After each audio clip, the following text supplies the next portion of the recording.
To discuss issues that is affecting the fabric of our democracy based on some developments that are quite worrisome in our country. Let me take a moment to remind all of us that those who led the struggle for the restoration of democracy in 1988 to 1999 that led to the registration of political parties did so by sacrificing their life, their time, their family to fight for the restoration of democracy. They apply wisdom, they apply decency by engaging the military institutions and persuading them to allow democracy to return. And we want to thank the military administration as of then by agreeing and conceding to the fact that democracy is the best form of practice. They registered political parties, they allow parties to campaign. The party that won as of then, the PDP, took over the ring of power. And President Olusegun Obasanjo was sworn in as the President of the Federal Republic of Nigeria. That reminds all of us that building a democracy is not an individual affair. It's a collective responsibility. There must be a tolerance, there must be a large heart, there must be an ability to accommodate one another. Our views must differ, but what is singularly uncompromising to all of us is the unity of Nigeria. The current President Ahmed Bola Tinubu, I know vividly. I was in Lagos during the June 12th. I saw how men and women have sacrificed their life, have died in the cause of defending democracy. President Bola Ahmed Tinubu was on exile, fighting for the restoration of democracy. He was lucky to be back in 1999 and to be a governor of Lagos State under opposition party for 8 years. So I'm convinced that he knows what opposition is. He understood clearly what democracy is all about and the benefit of democracy and the ability to tolerate our differences of who we are. Nigeria is a big country and our views might not be the same. But what keeps us together is the unity and strength of Nigeria despite our diversity. First, let me thank the President by standing firmly with the Attorney General of the Federation and the Supreme Court of Nigeria by doing justice to the autonomy, financial autonomy of the local government. It was a very sound decision. It was patriotic. And this is what we always say. Wherever the government did well, we will mention it clearly that this is a good decision for the country. So we commend the government for taking that bold decision. We also appeal to the governors to follow suit, to allow the third tier of government to prevail, the local government to have their financial control so that you can reduce level of insecurity, you can increase food production chain, and you can take care of local issues like dispensaries, hospitals, educations, and so on and so forth. This is what presidential system of government is all about, that we are copying, or we copied from America. The disturbing development of yesterday, Wednesday, the 17th of July, which we thought ordinarily that government must have a large heart to accommodate voices that disagreed with some of the policies and programs of the government. And if I could also remember vividly what led to the emergence of APC, it's simple. There was a massive disagreement internally within the PDP. The revolt within the PDP led to the emergence of the APC. Lack of capacity of the PDP to accommodate others, the imposition, the rascality within the party led to the defeat of the PDP. This is the same thing that is playing out in the APC today. We are shocked, and we thought that by now we have gone beyond experimenting. We are consolidating the process of democracy, strengthening the institutions of government, and ensure that there's a dividend of democracy, and we work together, irrespective of our party differences. What is common is our country. How can we build a great nation with a population of over 250 million? This is of great concern to all of us. We the politicians, you the journalists, the academicians, everybody, if we are not careful, will be a victim of the system. We saw a rowdy Senate yesterday. This is not the first time we've been seeing rowdy Senate. But each one has its own peculiarities. The one we saw yesterday was quite disturbing. Based on Star interview anchored by Charles Obarais, where Senator Ndume was interviewed, and he spoke out his mind sincerely, deeply, with that sense of nationalism and patriotism about the situation of Nigeria. Everyone knows that this country is trying to grip with the fact that people are not happy. People have made their mind known that they want to ventilate peacefully. As a party, we endorse peaceful protests. We are not part of any violent protests. And the Constitution protects citizens to protest peacefully, ventilate where they disagree with government policies and programs.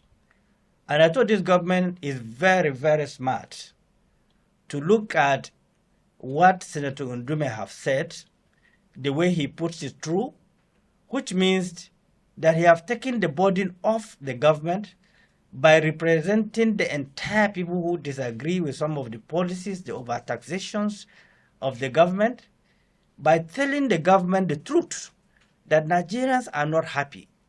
Hunger have enveloped this country. Poverty have taken over this country. Food shortages, the demand have outweighed the supply by far. I thought that was a very patriotic one. Secondly, what I thought is that the party will sit down with him, discuss deeply with him, and I'm sure if that space was there, if that opening was there, probably Senator Ndume would not have gone to the public. But as a patriotic person, this is not the first time he have done so. The doors were closed according to him, and then he have no other option as a parliamentarian than to come out and explain, and in another way to also persuade people who want to ventilate their anger to do it within the ambit of the law, not to take arms, to fight or to destroy or to injure anyone. So for me, it was a great service he have done to the government and to his party by drawing the attention of the party and the government that this impending crisis is close to impossible unless we do something as urgently as possible. The voices of the people, they are beyond what anybody can control. It's all over the mainstream media, the social media, virtually everywhere. The religious scholars, the academicians, everyone is on the same page. There are mistakes that are being made. So, as a party, what we saw yesterday, we saw a breach of internal party mechanisms, a breach of failure to listen to great voices of both Senator Ndume, Adam Oshomole, and a host of others, even the immediate past Senate President Ahmed Lawal. We have senators within the APC that have been voicing out very strongly that, look, we need to review some of these policies and programs that we are running.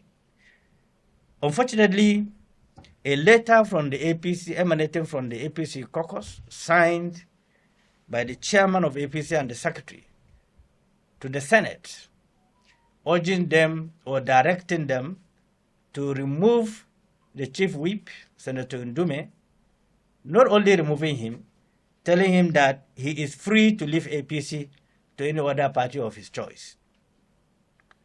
Ndume is a very ranking senator. He's one of the senior experienced parliamentarians we have in Nigeria today. He has been the Senate Majority Leader when he was even in the House of Reps, when he was in now that he's in the Senate. He's a chief whip currently. And for somebody of that caliber to be treated the way he was treated, without decorum, trying to silence every individual that tried to raise his voice to advise this government, is the most uncharitable thing to do. And therefore, if the APC feel that they don't need him anymore, we in the SDP, we are making a call and we are inviting Senator Ndume openly to come and join the Social Democratic Party. We will work with him. We will support him to continue the good job he's doing in the Senate. We will not hesitate to do whatever it takes to support him. And it's documented that the APC wrote that letter asking him to leave. They don't need him, they don't need his services. But Nigerians need his services. SDP needs his services. We are here to say that we stand by what he has said. He is honest, he is sincere. He has told the government the bitter truth they don't want to hear. And some of us are shocked. Some of us that knows the president. President Bola Ahmed Tinubu is a bridge builder. Is one man who believes in reaching out to everyone. The man that I know have listening ears. And so if somebody who happened to be very close to the president, Senator Ndume, said that no one of them have access to him anymore, and that those who are in charge of the entire process are being described in different quarters with different mentality, of serving their own interest, not the interest of the country. So we feel strongly that what happened was completely wrong. It wasn't in the overall national interest of the country. The kakistocrats and the kleptocrats that was mentioned and explained by Senator Ndume is right, is correct, whether the government like it or not. It is an opportunity for the president to review his cabinet and purge his cabinet and make sure that his policies and programs are people-oriented. He said he applied for the job. So he's not complaining. I've always said that, Mr. President, you don't need to complain. You may not know what is going on. But we that are telling you, you should listen to us. We as stakeholders, as SDP, we have produced senators, we have produced House of Reps, we have produced State Assembly, we have produced even local government. So we are a major stakeholders in Nigeria. And we have the right to draw the attention of the government. SDP is not in conflict with the current leadership of the country, the President Bola Ahmed Tinubu. We are not in conflict with the National Assembly. We are not in conflict with the judiciary. We will have a national duty, an obligation as a party to draw the attention of the executive, to draw the attention of the National Assembly, to draw the attention of the judiciary. These three arms of government, if they are not careful, if they are not calculative, if they are not sensitive, they will plug this country into a situation that nobody prayed for. Look at the level of insecurity. It's increasing on a daily basis, even though the government is doing everything humanly possible to bring it to the barest, to the lowest, as low as possible. But the non-state actors are also not sleeping. And then the quantum of resources that were injected in ensuring that Nigeria is secured, you keep on wondering, where is those resources going to? What is happening? So we want to state clearly that Ndume expressed the concern that the APC government of the President Asiwaju Bola Ahmed Tinubu is going down because, according to him, the government is being run by kakistocrats, which he explained to mean a government run by the worst, least qualified, or most unscrupulous citizens. He went further to add that the government is populated by kakistocrats and kleptocrats, explaining that kleptocrats components refer to people who are in government for what they can make for themselves. Accordingly, the letter to the Senate requested Senator Ndume to honorably resign his membership of APC and join any other opposition party of his choice.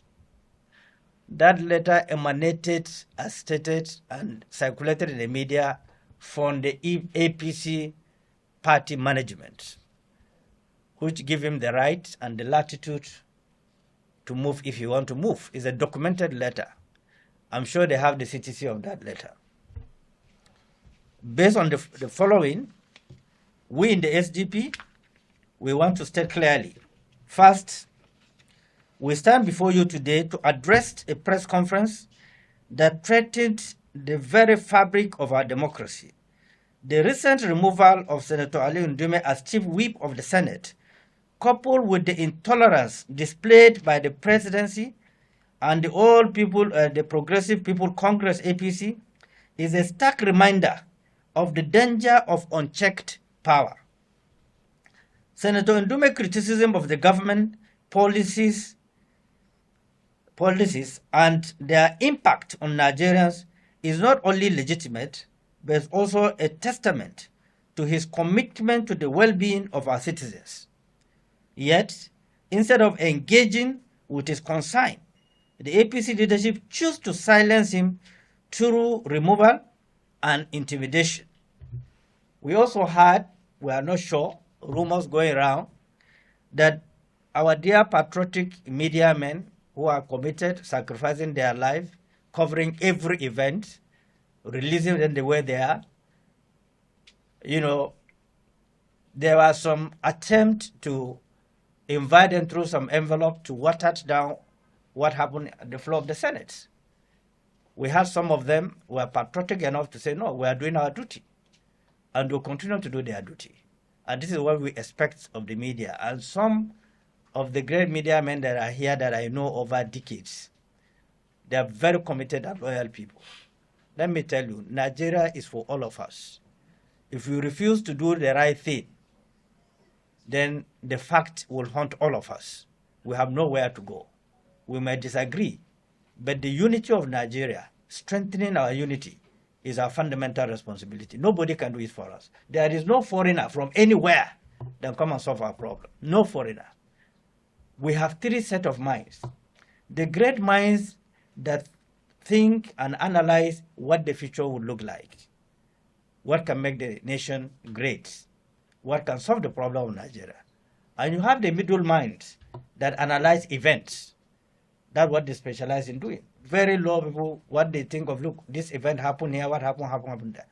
And then you have the other class who believe in, gossiping. This man is looking fat today. This man is looking slim today. That's what they believe in. But we have a great mind. We have to think of a great Nigeria, how Nigeria can move on. This is not an isolation incident. We recall the experiences of Senator Abdul Ningi of recent, who was suspended for raising an issue of alleged padding of the budget, an issue of grave concern that casts aspersion on the integrity of both the Senate and the presidency.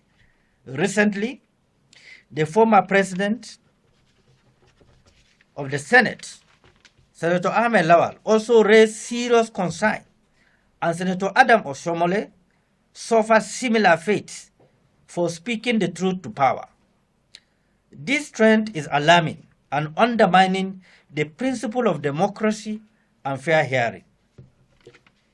How about Senator Adam Oshomole, who has been crying out like a voice in the wilderness, calling the administration attention to the effects of many of its policies and how they threaten the advancement of a true democratic and developing nation like Nigeria.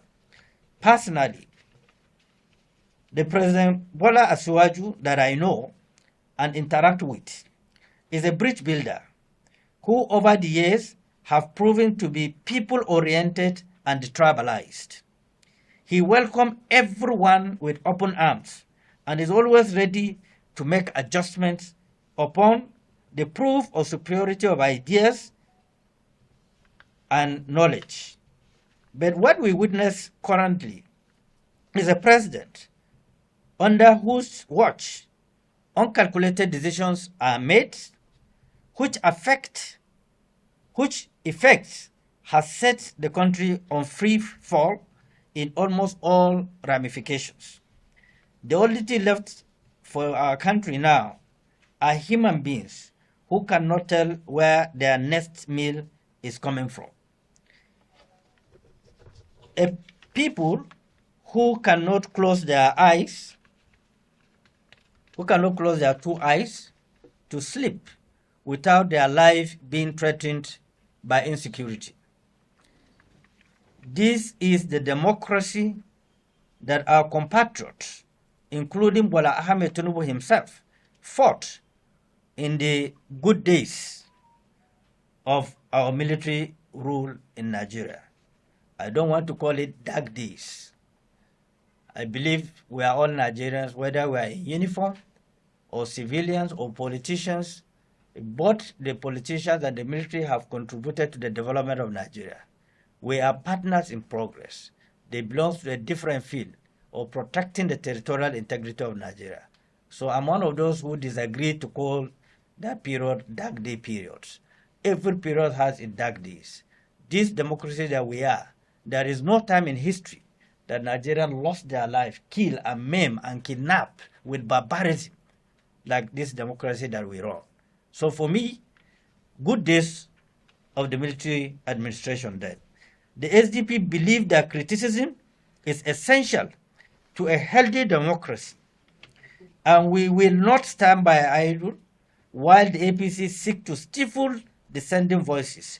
We extend our official invitation to Senator Ali Ndume to join our great party and continue his quest for social justice, good governance, and entrenchment of democratic principle. Senator Ndume will say, you are courageous, stand against the APC authoritarianism, tendencies is laudable, and we welcome you to our fold.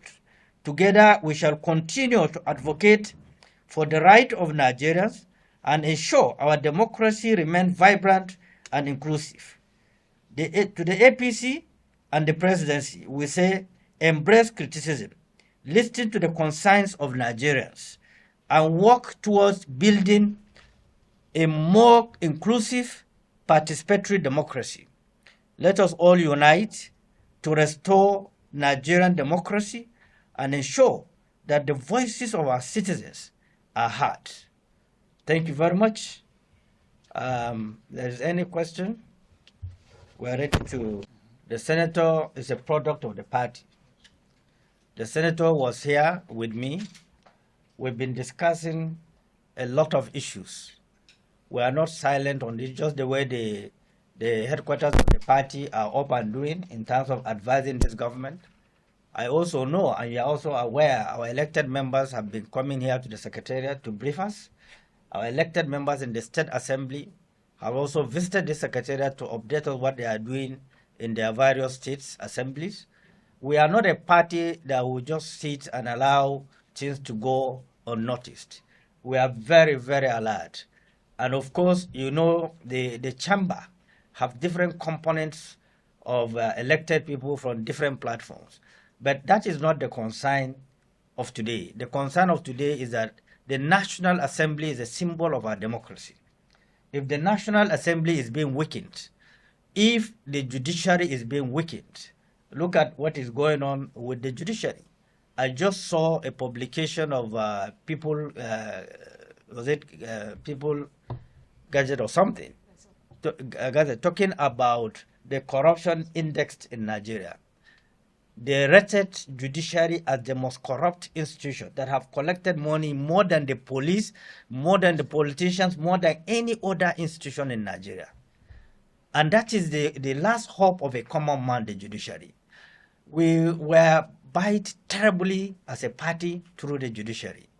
We were taken off our feet by the judicial judgments based on our facts, based on our record, based on our presentations, based on documents we submitted to INEC. The appeal court judgment and the tribunal judgment is something that I don't want to even mention. I have the highest respect for the judiciary. But let me say this. I have mentioned before, if these arms of government, both the executive, the National Assembly, and the judiciary, do not believe or do not understand that the only pillars that is keeping Nigeria going, they are making the greatest mistakes of their life. The greatest mistakes of their life. Any arm of government can truncate a system. Any arm of the government. If executive is reckless, why we have the National Assembly is to checkmate the excesses of the executive. And of course, if both of them are reckless, the judiciary is to restore normalcy, to interpret the law that will stabilize the country, just like what they did in the local government financial autonomy. That is a great service to the country. But in a situation where the whole world would describe our judiciary as a corrupt institution that have been collecting money more than any other institution, I feel ashamed about it. I feel bad about it. So, like you said, our senators, you know, they are vibrant. They are ranking senators. They are up and doing. One of our senators is not too disposed. We are working. We are praying for him. He's also in the hospital. But, you know, Wadada is everywhere. He's working very hard. We always compare notes. But compared to what we have and those in the majority in the Senate, you know, what can you do? What we can do is to add our voice, add our wisdom to stabilize this country. The entire majority or 99% of the political parties stood by INEC on the very day INEC declared the results. Not because the result was perfect or was absolutely correct. No, our interest is to make sure that democracy have not been tampered with. That was our interest. We stood by it and we got it right. Because anarchy would have ensued. What would have happened? So it's our collective responsibility. The National Assembly, the Senate President who happened to be my good friend, the Speaker that I know that I respect, they have served in different capacities. He was a governor for 8 years. He was a senator. He was a minister. You are running one of the biggest parliaments in Africa. And then you don't have the large heart to accommodate dissenting voices that will strengthen your position, that will redefine the Nigerian parliament, that will show that we have a parliament that is robust, that is accommodating. So if within the ambit of their own party, they can humiliate, intimidate a resourceful, one of the ranking senators in their mix, highly experienced, then what can you say?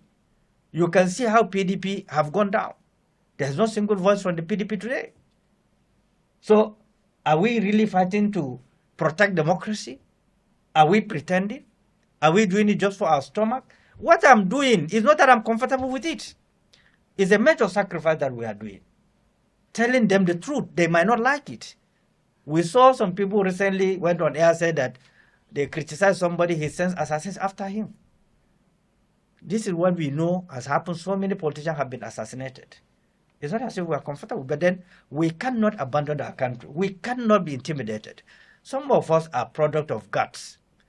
It is the God that is making us to stand and tell the government the truth. I don't have any other country passport. If there's a problem here, I have nowhere to run to. I don't have a house anywhere apart from Nigeria. I was born here. My parents, my grandparents were born in Nigeria. My loyalty is to my country. We will not be part of anything that will pull down the roof. We have mentioned it. SDP is not part of pulling down the roof. But SDP as a party will talk to the people in power to be careful not to pull down their own roof with their own hands. Because this is what they are doing now. They are trying to pull their own roof with their own hands. And we are telling them, don't do that. You don't own Nigeria. About 8.20 million votes produce the president. The population of Nigeria is over 250 million. So they are not the majority. The majority are innocent people that are dying, that are suffering from hunger, from starvation, from insecurity, from maiming, from barbarism. So APC is not in the majority. The majority of the victims of democracy are Nigerians. And the president should know this better than any other person. He invested to ensure democracy prevails. There is no justification for having palpitation. Nigeria is for all of us. All this nepotism and so on and so forth is a primitive idea. I am a product of Nigeria. It wasn't just my tribe, the Fulani, that made me who I am. A collection of brilliant Nigerians made me who I am. The input of Nigerians made me who I am, that I'm standing here today. And I'm grateful to all Nigerians. My loyalty is to my country, not any other thing. So we believe in democracy that we embraced, that we cherished, that we protected. People die. In every election, people died. And President Bola Ahmed Tinubu should know better. What happened in the last election in Lagos, what happened in June 12 in Lagos. In my presence, I saw how young people were killed, shot and killed and taken away. Did you ask their parents how they feel? How they are feeling? What is democracy? Government of the people, by the people, and for the people. We are not running a military regime, a unitary system of government. And the reason why there are multiple political parties is to have different ways and ideas on how government should be run. We are not antagonistic to this government. President Bola Ahmed Tinubu knows that we are not antagonistic to him, but we are straight and sincere to him. We believe he can provide leadership. We have confidence in him. We have mentioned here that our belief that is President Bola Tinubu will do much, much better than President Muhammad Buhari. And that is our belief, but we are not getting that result, so we have to rest alarm, we have to rest concerned. The senators must know it is in their own overall interest to do justice to themselves, to their constituency. Most of them cannot go to their constituency today due to pressures. And that's why this local government autonomy will help them. They will have an oversight function to ensure that the utilization of funds in the local government are properly being used. So they are not doing it to favor anybody, but to reduce the level of migration from local government to the cities, because the cities are overpopulated. None of us here are feeling free. Even Abuja, if you drive out now, you see a lot of strange people all over the place. That is not what we work for. That is not democracy that we work for. Any further question?